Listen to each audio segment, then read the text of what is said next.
At Work podcast. You're with host Julian Leahy. Today I'm joined by the fantastic Eric Holden. Welcome to the show, Eric. Thanks, Julian. Thanks for having me. All right, we had to switch things up there on the run, but we got there in the end, and we're going to play Who Wants to Be a Millionaire with Eric, and then we're going to talk about something called Goblin's Corner. Is that right, Eric? That's right. Awesome. All right, and don't forget, Eric, you got 3 lifelines, so use your lifelines if you are not sure. Are you ready? Yes, let's see how well my brain works at 10 in the morning. That's right. And mine at all. Also known as the Indian date, which of these exotic fruits grow inside large but brittle brown pods? Tamarind, lychee, durian, or rambutan? I will say lychee. Let's lock in lychee. That's incorrect. Just as well, because I think the old questions are in the cache from last episode. Never mind. All right, it's all over, Eric. And tell us a bit about what you've been doing. What is Goblin's Corner? So aside from fruit knowledge, which I apparently don't have any, the Goblin's Corner is a tabletop RPG podcast, which we specialize in teaching you how to play better games, tell better stories, and create better characters for D&D, for Pathfinder, for all sorts of role-playing games. And what do you do when you're not doing role-playing games? When I'm not role-playing games, I have a day job. I am a design manager and principal designer. So I manage teams of designers and build design teams to figure out problems. And we call this UX design. Is it the user interface design for software? UX design, yeah, UX UI. Yep. And what sort of software do you work on? In general, I've worked with... Keep going. I just hit the laughter button. I've got short keys. Because I searched up your name to get your profile on Podmatch, and I pressed L. Gotcha. Yeah, you know what I'm saying? You just got to roll with the punches on this professional podcast. And tell us what sort of software you work on. Up until recently, I worked with content management systems for large technology companies. I've also worked with business development software, fintech, and I also recently, for 7 years, did medical software design as well. So a lot of big scale solutions, a lot of complex problems, and just kind of trying to simplify stuff down and make it work for the people that are actually using the applications or services. That's interesting. And what do people use their own content management system and not WordPress? They have their own in-house one. Is that quite common? It depends on the scale of the business. A lot of smaller companies will use something like WordPress or Medium or Substack or something like that. The company I previously worked with definitely had its own in-house content management system, and that was something on the order of magnitude of 100,000 articles a month. So, when you get something that large, you definitely need something that is created by yourself, managed by yourself, and something that works for more than just initial publication. So you got to think about things like A to B testing. You have to think about stuff like analytics behind all of the stories that you write. You have to think about things that assist the editors and the writers for creation of stories, idea generation, things like that. Cool. And of all the types of things you've worked on, you said fintech and a few others. What's the most exciting one that you've ever worked on?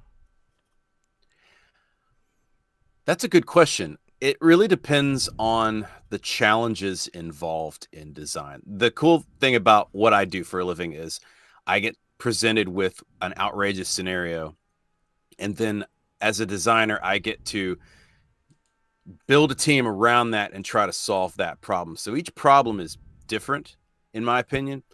I would say, I really enjoyed working with medical software, mostly because traditionally, I don't know if you've been to the doctor recently, but a lot of the software design for your doctor, your hospital, it's pretty bad.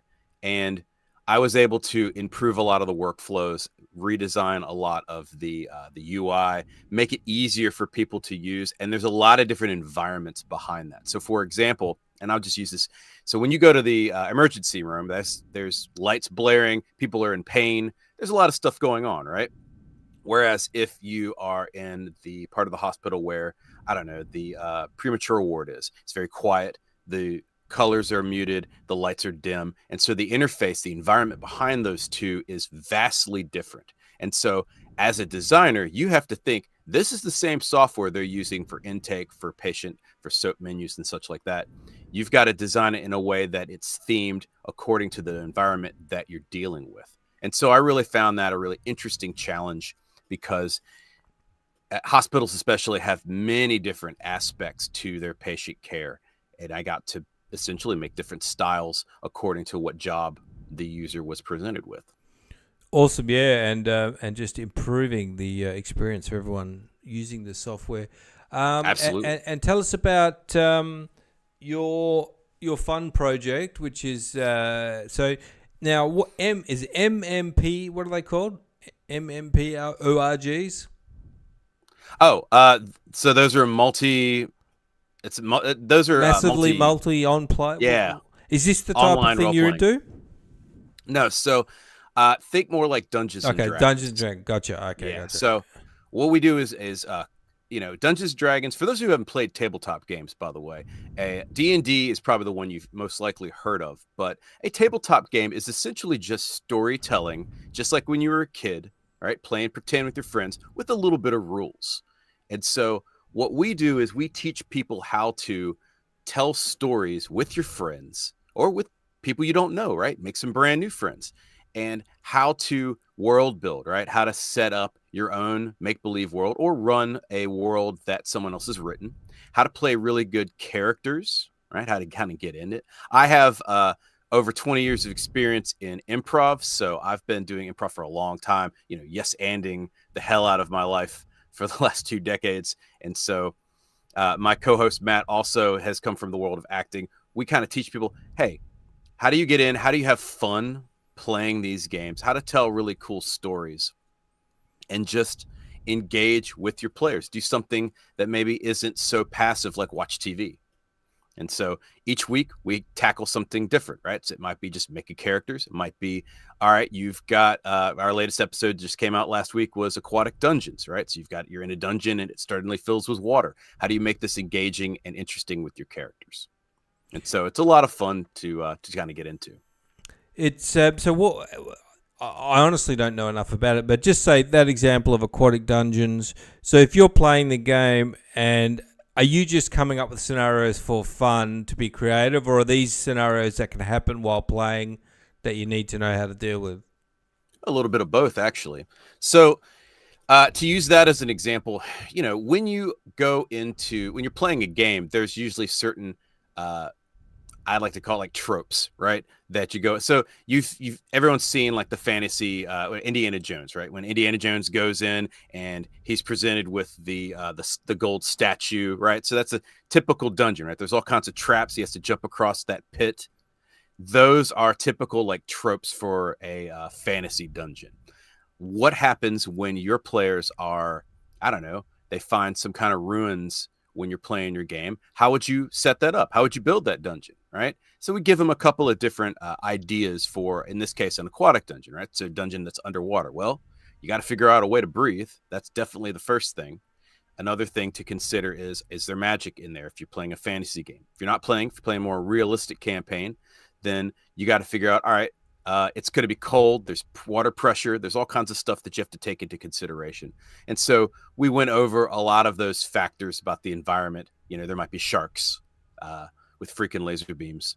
There might be, just block, something might be blocked. How do you get past, a whole bunch of stone? And then we gave a few scenarios, story seeds to get people interested in playing. And so each week, that's kind of the MO for us. We kind of try to give you some basic examples on how to run a game with this particular topic. And then here's a couple of ideas that you can use for free to run your own game and have fun with it. Awesome. Well, I know that these things are very, very popular and addictive. And if you want to get a bit creative with it, there's Eric Holden's podcast, The Goblin's Corner. How long have you been doing that, Eric? We are running up on about 3 years at this point. Awesome. And you do one per week or month? Generally one per week. We also have we also do some live streams on occasion on Twitch. We could be found pretty much everywhere: iTunes, Spotify, and so forth, and of course YouTube. Awesome. Well, thanks for coming on, Eric. And just a short game today, but that's just how we roll sometimes. Thank you very much, Eric Holden. Thanks very much, Julian. No worries. Have a great day, Eric. I'm going to wrap things up. Thanks for listening or watching. See you next time. Bye.